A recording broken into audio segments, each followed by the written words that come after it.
Dan kami mempunyai tugas utama yaitu SAR, Search and Rescue, yaitu mencari, menolong, menyelamatkan, mengevakuasi manusia yang menghadapi keadaan darurat terhadap kecelakaan transportasi, baik itu kecelakaan transportasi udara, transportasi pelayaran, kecelakaan dengan penanganan khusus, dan kami melaksanakan siaga selama 24 jam. Kemudian juga kami selalu berkoordinasi dengan BMKG dan unsur terkait dengan cuaca ekstrim, sehingga kami dapat memprediksi atau mengantisipasi apabila terjadi bencana ya. Bencana yang sering terjadi dan operasi SAR yang kami laksanakan itu adalah kejadian di laut, di perairan ya. Maksudnya di perairan, di laut, dan di sungai. Itu yang paling sering level nomor 1. Silakan untuk masyarakat kalau memang ada kedaruratan ya, silakan segera aja langsung menghubungi Basarnas, atau bisa kalau yang dekat bisa langsung datang, dan yang lebih cepat lagi langsung hubungi emergency call 115 itu bebas pulsa.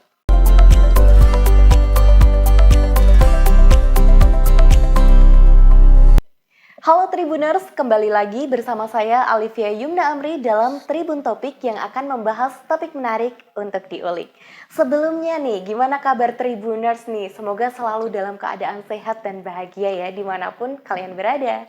Oke, saat ini saya sudah bersama dengan Bapak Budiono SEMM selaku Kepala Basarnas Kelas A Semarang.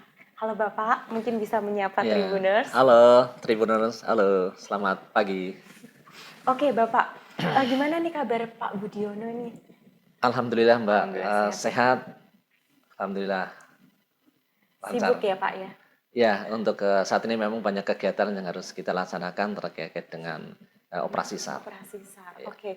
Karena saat ini sudah bersama dengan Pak Budiono nih Tribuners, kita akan membahas terkait dengan cuaca ya Pak, hidrometeorologi, dan bagaimana peran tim Basarnas dalam menangani hal ini.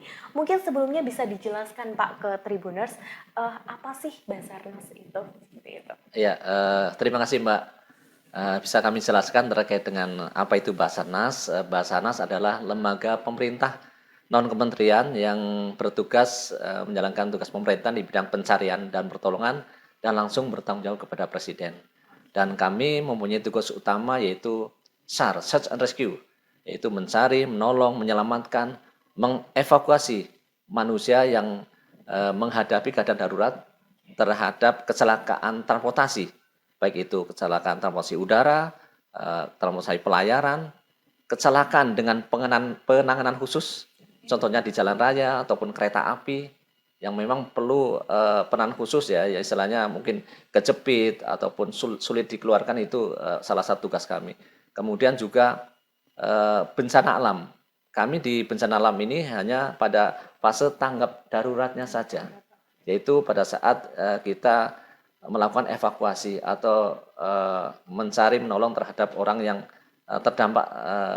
terdampak karena akibat bencana alam ataupun bencana lainnya. Kemudian juga kondisi membahayakan manusia. Contohnya orang cemplung sumur, orang hanyut di sungai, orang hilang di hutan, dan lain-lain, itu termasuk kondisi manusia, itu merupakan salah satu tugas dari kami. Ya. Pak, kemudian Pak, untuk apa sih perbedaan antara tugas dan fungsi Basarnas dengan BPBD seperti itu?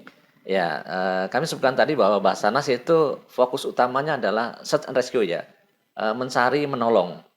Di samping itu memang ada kegiatan lain yang harus kita lakukan seperti pembinaan potensi SAR, baik itu pembinaan ke dalam ya, ke tenaga rescue kita sendiri, Basarnas sendiri, ataupun pembinaan terhadap potensi SAR. Di situ ada relawan ya yang memang kita bekali dengan ilmu SAR, sehingga apabila melaksanakan kegiatan operasi SAR, mereka sudah dapat atau dibekali dengan ilmu SAR, sehingga bisa menyelamatkan atau menolong orang yang membutuhkan sesuai dengan SOP yang ada. Dan kami dalam melaksanakan operasi SAR juga kami tidak sendirian tentunya. Di situ ada TNI Polri, ada BPBD, ada relawan, dan kita bersama-sama, sehingga apabila melaksanakan operasi SAR kami menjadi tim SAR gabungan. Oke, Ya. berkolaborasi. Berkolaborasi. Ya, Pak? Oke Pak, untuk cakupannya nih Pak, cakupan wilayahnya kan tadi Pak Budiono membawahi kelas A ya Pak. Itu kelas A wilayahnya mana saja Pak? Ya, untuk Jawa Tengah sendiri, kita ada, sekarang saat ini ada 3 kantor SAR yang baru terbentuk, hari kemarin itu baru, terbentuk kantor SAR Surakarta, Oke. yang sebelumnya memang ikut kita ya, istilahnya di bawah kita. Dan yang sebelumnya lagi sudah ada kantor SAR, Cilacap, itu kantor SAR Cilacap tipe B, membawai 6 kabupaten kota, kemudian Surakarta nantinya 7 kabupaten kota. Dan kami masih Semarang tipe A ini masih membawai atau wilayah kerjanya 22 kabupaten kota. Oke. Ya. Terkait dengan cuaca saat ini Pak, apa yang dilakukan oleh Bapak dan tim untuk menghadapi atau mungkin apa kesibukannya di lapangan? Ya, kami Basarnas tentunya dalam menghadapi eh, ya cuaca musim hujan ini atau menghadapi hidrometeorologi ini, kami tentunya meningkatkan ya kesiapsiagaan kita, terutama personil dan peralatan kami Basarnas akan kami persiapkan dan selalu kami cek, kami cek dan kami persiapkan, pastikan bahwa personil dan peralatan itu siap digunakan. Dan kami melaksanakan siaga selama 24 jam. Kemudian juga kami selalu berkoordinasi dengan BMKG dan unsur terkait dengan cuaca ekstrim, sehingga kami dapat memprediksi atau mengantisipasi apabila terjadi bencana ya, sehingga kami lebih siap dan kami sudah memonitor.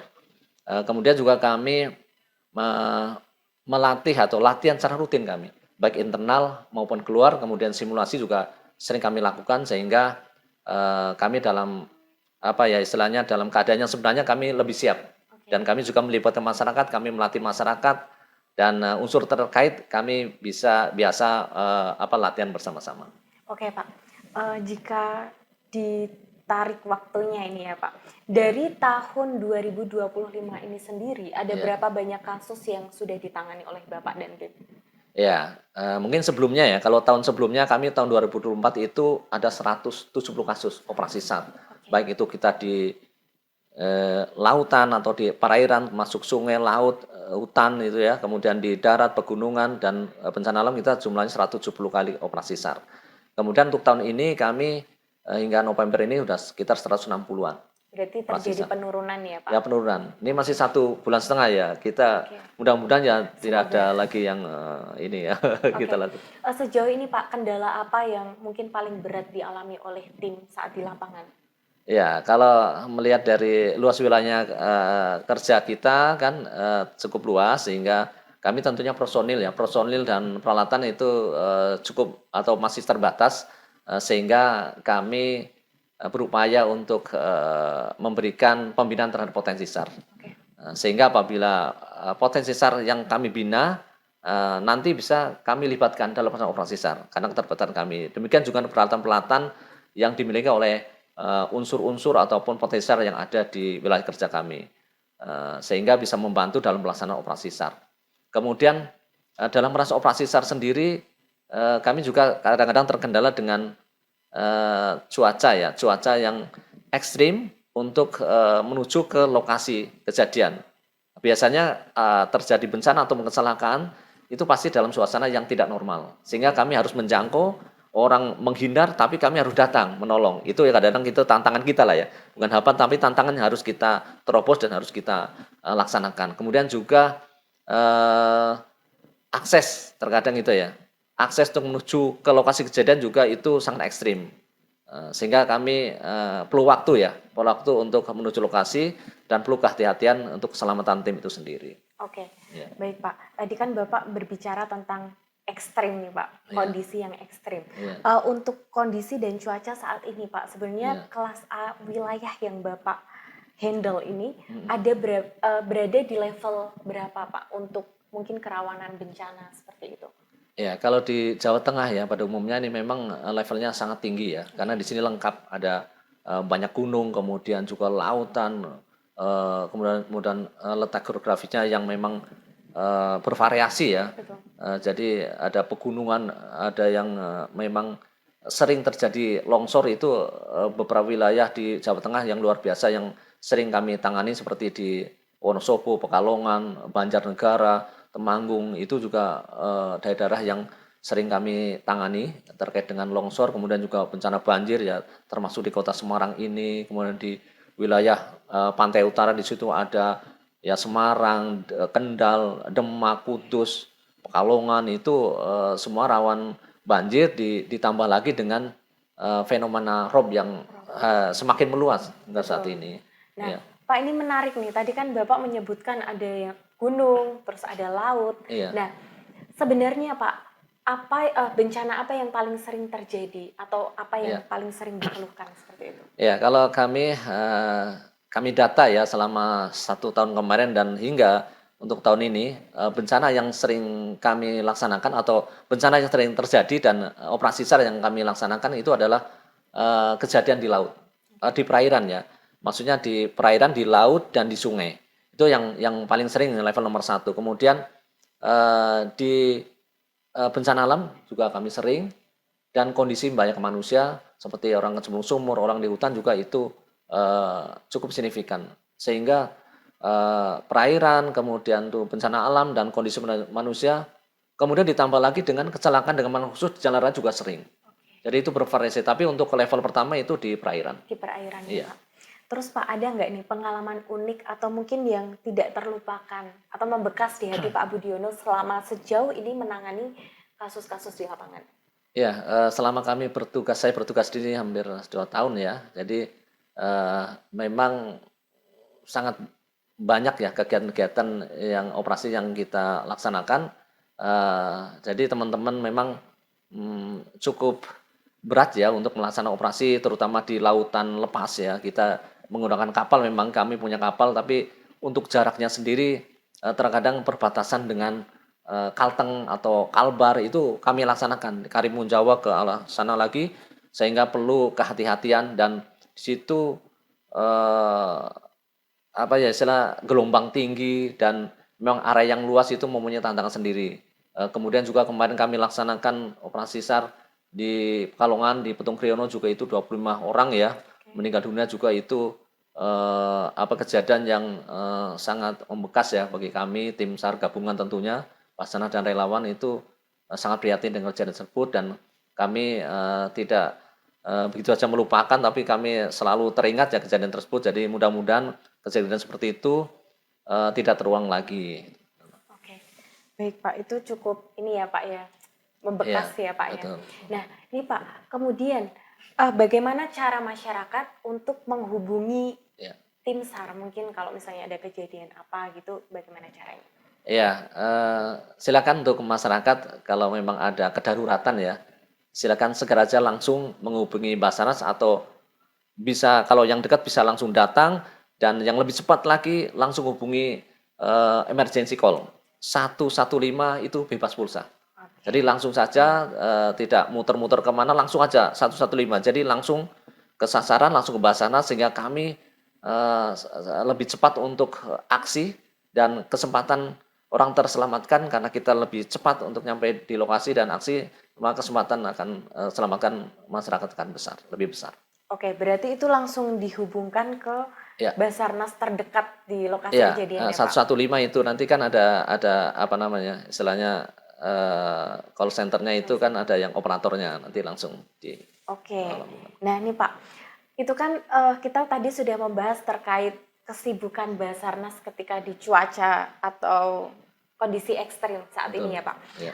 Kemudian Pak, bagaimana apa aja sih yang dilakukan oleh tim Basarnas ketika kondisi sedang aman dan kondusif seperti itu? Ya, tentu kami melaksanakan kegiatan selain operasi SAR ya, di saat tidak ada kegiatan operasi SAR. Iya betul. Untuk kantor pada umumnya sama, selain operasi SAR kami juga mempunyai tugas-tugas administrasi sama gitu kan. Tapi khusus untuk para rescuer ini, petugas lapangan, selain melaksanakan kegiatan operasi SAR, kalau tidak ada kami terus melakukan kegiatan latihan. Latihan. Apa Kemudian saja Pak? latihan kami kan rutin ya, sudah terjadwal. Yang terjadwal pertama yang jelas tuh kami melakukan kegiatan kesemaptaan. 2 sampai 3 kali setiap minggunya. Itu yang untuk olah fisik ya. Kemudian kami juga pembelajaran terkait dengan teknik-teknik pertolongan secara teori maupun praktek itu rutin kami jadwalkan di kantor. Kemudian juga kami punya jadwal pemeliharaan pelatahan SAR dan pengecekan setiap hari.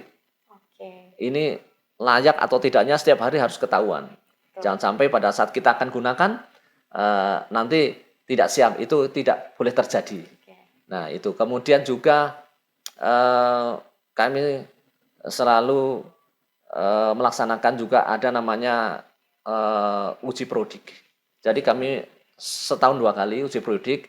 Jadi semua tenaga reskur diuji kembali kemampuannya. Baik itu fisiknya, kita tes lagi, lari, renang, push up, set up, kemudian teknik-teknik secara teori kita praktekin, kita uji setiap 6 bulan. Nanti 6 bulan berikutnya seperti itu. Jadi masih ada kemampuan atau tidak, masih layak sebagai rescuer atau tidak, kita uji.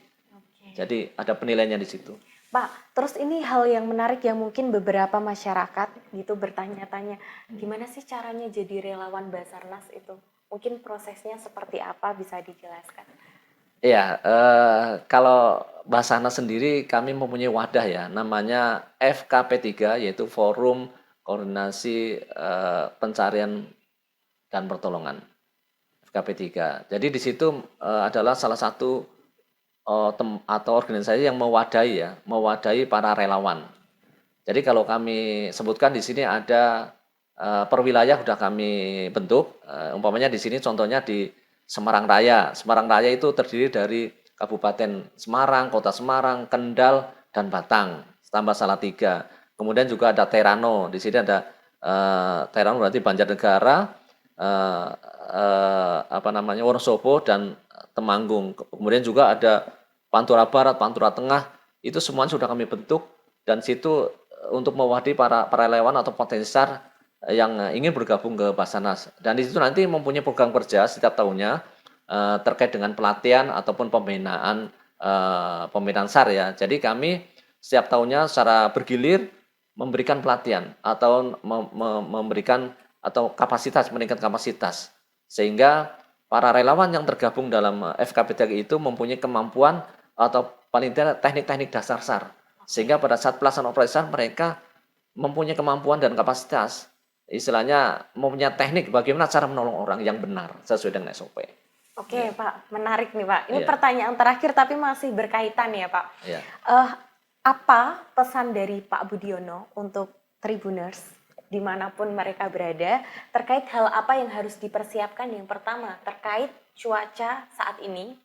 Yang kedua, apa yang harus mereka lakukan ketika menghadapi kondisi-kondisi sulit yang harus memanggil Basarnas? Ya, dalam situasi musim hujan atau menghadapi cuaca ekstrim seperti ini, hidrometeorologi ini, ya, kepada masyarakat tentunya selalu mengupdate cuaca ya. Kita setiap hari atau setiap saat kita mengupdate cuaca, apalagi mau bepergian ke tempat-tempat yang memang agak rawan gitu ya. Kita tetap mengupdate yang dari cuaca yang dikeluarkan oleh BMKG. Kemudian juga untuk masyarakat yang berada di bantaran sungai ataupun daerah-daerah yang rawan longsor, pegunungan, perbukitan di musim hujan atau cuaca ekstrim seperti ini harus waspada. Jangan bermain atau melakukan aktivitas di bantaran sungai apabila sedang terjadi hujan ataupun cuaca yang buruk ya. Biasanya di sini tidak hujan, namun di atas itu hujan. Kayak seperti kemarin di Kendal itu terjadi kan, itu banjir bandang. Itu kita sini di bawah tidak hujan, namun di atas hujan lebat sehingga terjadi banjir bandang. Kemudian juga yang rawan longsor itu kita juga harus waspada apabila terjadi hujan yang tinggi dan intensitas lama. Dan jangan lupa kita sebagai masyarakat bisa menyiapkan satu tas yang berisi mungkin di situ kita isi dokumen penting, kemudian obat-obatan, permakanan atau pakaian untuk beberapa hari ya. Apabila terjadi bencana sudah langsung kita bawa sehingga itu bisa bertahan hidup lah beberapa hari, 2-3 hari. Ya, mungkin itulah ya. Oke. Terakhir Pak, tadi untuk kondisi yang ekstrim atau masyarakat membutuhkan bantuan Basarnas, apa yang harus mereka lakukan? Ya, tentunya dalam cuaca ekstrim itu mereka paling tidak sudah tahu ya jalur-jalurnya untuk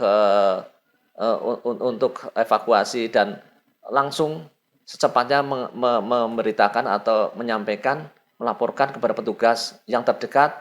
Di situ mungkin ada perangkat desa, dan kalau memang ada akses ke Basarnas, langsung ke Basarnas, sehingga kami koordinasikan dengan unsur-unsur terkait yang terdekat, sehingga penanganan awal akan lebih cepat. Oke, Gitu. lebih Ya, cepat ya, teratasi ya. teratasi. Oke, baik Pak Budiono. Terima kasih untuk Ya, segala informasi dan ya, apa ya Pak, sharing-sharingnya hari ini ya, ya. terima kasih. Semoga Tribuners yang ada di rumah bisa mengambil hal-hal positif atau informasi positif dari pembicaraan pada hari ini. Ya, Oke, saya Alifia Yumna Amri bersama dengan Bapak Budiono pamit undur diri.